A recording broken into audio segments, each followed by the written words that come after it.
Taurus is charged with food security, agricultural systems, and nutrition. This includes things like safeguarding biodiversity, conducting research on changing soil and weather conditions, developing crops better suited to grow in those difficult conditions, using plants to stabilize and improve landscapes, retain and filter water, prevent erosion, and so on. It's a very broad subject. Anything falling under farming, landscaping, terraforming, foraging, husbanding, forestry, things of that nature. What I did there? Oh, it's bad. Oh, just accept it. I'll touch on the Virgo overlaps later. Being both earth element, there's going to be substantial overlap in these related topics. One way to think of the distinction might be that Taurus deals with the base ingredients, those that make up large quantity of the recipes, such as like the grains, rice, wheat, beans, legumes, oats, the staples of the diet, right? Whereas Virgo deals with the extracts, herbs, zests, things in small quantities that might be considered medicinal. So it's like one is the biscuit and the other is the tea. And the way in which both are grown are largely different.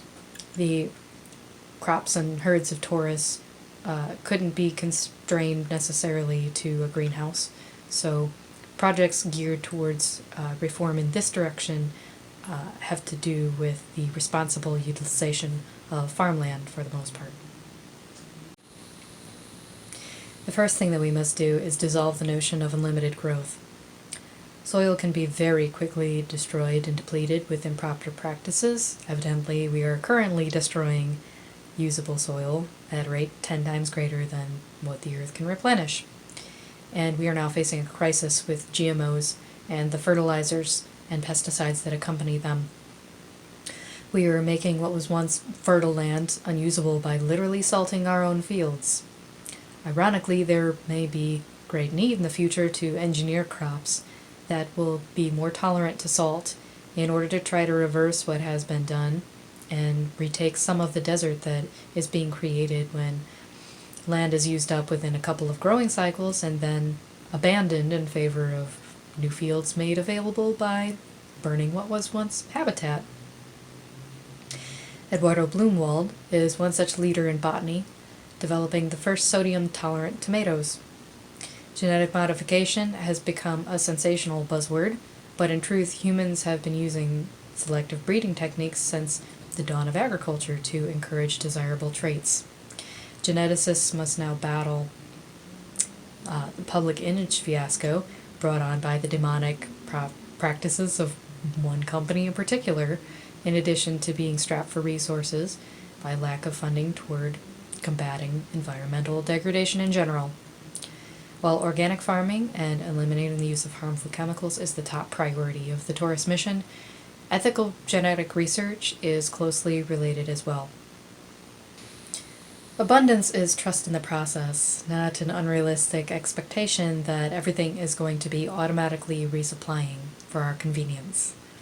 In order for natural processes to be perpetual, there have to be seasons or cycles which restore the conditions necessary for their fertility. For most plants and crops, we see this in the seasons of the year, and disparage the ones that are not productive or desirable to us. But it is these periods of rest which make explosive growth possible. And as omnivores, we should be able to source our dietary needs from a variety of places year-round, but instead we have opted to interrupt this by importing food from farther and farther away. This destroys the nutritional value, as transit takes a toll on the quality. Fruits must be picked before they're prime, way before they're ripe, in hopes that they are at a desirable stage by the time that they arrive at their market. And it puts undue pressure on the environments and economies of the places of their origin. We rely on preservation and processing to make things available in seasons when they shouldn't be. And simply put, it's not good for us or for the planet. Our food is making us sick with the overuse of pesticides, harmful fillers, and chemicals oriented towards quantity over quality. A lot of Virgos have come forward to argue with me that the growing of plants is their jurisdiction, but I think a primordial duty was placed on Taurus for the sourcing of food. Each iteration of the evolution of the bovine, from the auroch to the buffalo to the modern-day Guernsey cow, has played a crucial role in feeding humanity. So it is fitting that this right and responsibility now falls to the bull to redefine what that relationship will be and what will come to make up the bulk of our diet.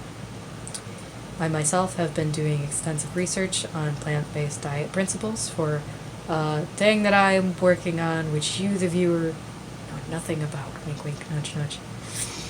And the conclusion that I have come to is that we need to get our proportions under control and dismantle the agro-industrial complex, of course. But as omnivores, and this is just my opinion personally from the research that I'm doing and what I found in life, you don't necessarily have to agree with me, but as omnivores, I think that there will always be a need for symbiotic relationships with other animals, such as the ethical farming of dairy. I think the classification of honey as non-vegan friendly is beyond absurd. In all of nature, you see agreements and trades for protection and food, and the pressure is on us to be creative and use this codependence for the benefit of the animals and the environment that they live in. Bees are at the very top of this priority list for obvious reason. Making beekeeping more profitable is the single best thing that we can do in the interest of pollinating plants everywhere. During the transition, as long as things are profitable and education is made available on how to go about monetizing good things, people will be able to step up on a local level. That was the attitude that I really held when I began this over a decade ago. And I spent a lot of resources and energy on local business mentorship. I now know that it's a little bit too little too late, and that more needs to be done on a wide scale to address the severity of this problem. But without building in this local resilience, we could lose a lot more valuable people to poverty. So it's still very much worth doing, even if it doesn't seem to make a wide impact. The conclusion that I came to after visiting Germany, which is relevant here because this is the location of Taurus's resonance, of course, is that they place a high priority on not making things worse. It sounds weird to say it that way, but it's actually pretty great. They may be slow-moving on taking the kind of extreme action I deem necessary to combat climate change, but when they see something on fire, they have the good sense not to throw gas on it, which we Americans can't seem to help ourselves but do. This is an obvious illustration of why we need a 12-part approach to the complexity of this problem. And we need to do everything that we can to promote different approaches and points of view, because there is a time and a place for everything. But this notion of not making it worse, paying special attention to what is not done, and exercising restraint in intervening into natural processes is going to play a key role in reforming food production around the world. And this psychological role of food and the way that we eat, the setting, the timing, the social implications, all need special attention as well if we are going to make any headway in bridging the gap between the starving and the wasteful. To boil this down into 3 charges, we might say that Taurus has a mission of organic, sustainable agriculture, ethical animal husbandry, and restorative land usage. Food security as far as distribution does also fall here, but I suspect there will be a crossover into what would be more of Cancer's domain. Hospitality, family, gatherings are of course not exclusive to any sign, and each will have great diversity in their specific customs, but as a general rule, the means for the bulk of this fall here, right, the bread and butter, the meat and potatoes, or whatever other colloquialism you might equate with the basics, these are the processes which are going to be, for better or for worse, taking up the largest tracts of land, and we need to start cutting back sharply all over the world and start leaving more areas wild. This will entail more emphasis back on hunting and gathering of things, those primitive caveman practices that we seem so insistent on eliminating for some reason, even though they are among the most sustainable and rewarding pursuits. Regulations and restrictions on hunting have had catastrophic impact on wild populations. For example, deer here, because individuals are not taking enough, or there are too many protected areas and no natural predators, they are overpopulating and going into the roads, causing massive damage and injury both to motorists and themselves. It's a topic of hot debate, and culls are becoming more and more the response. On one hand, it's nice because it seems like they donate the harvested meat to the needy. But to me, I don't understand the ethical difference between allowing individuals to do it and provide for their families and having the government organize an animal hit squad. King's Forest and all that, I guess. I was raised to hunt and fish, and in my experience, it gives you a very different connection to the food that you eat and where it comes from, as does growing your own plants. I think it's good to do all of this and to learn as much as you possibly can. But I digress. This is Taurus's jurisdiction. To that end, the nominee for the Hetman of Taurus is a man of great distinction, Sir David Attenborough. It took me a while to really figure out how his work, though prodigious and really important, fit in with the Taurus mission.